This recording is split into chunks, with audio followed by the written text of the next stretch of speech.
Crews are focusing on the rubble and finding living people within that rubble. Now, the three-story building, one of the largest that fell across the capital city.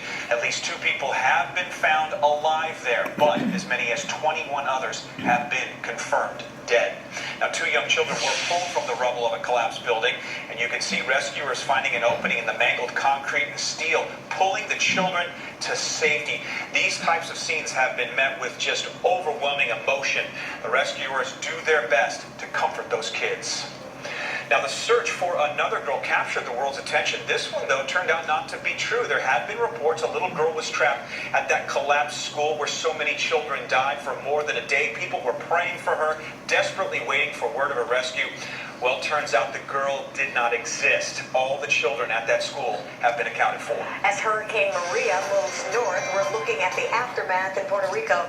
A new video this morning from the Coast Guard showing the rescue of a family stranded at sea. It happened just off Puerto Rico. You can see a mother and 2 children stranded on a capsized boat, waving their arms.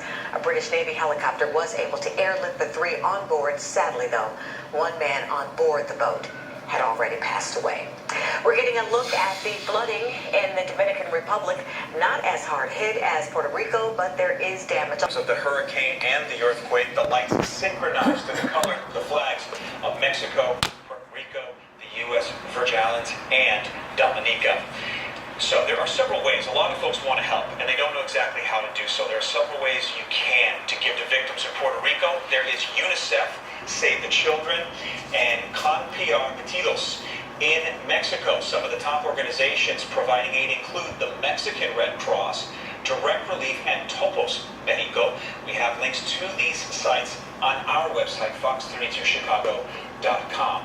The city ensuring that these donations are in fact going to reputable charities. Now, the city's put up a website with a list of verified groups assisting with disaster relief both in Mexico and Puerto Rico. The web address for you is chicago.org/disaster relief. The city will also be collecting goods for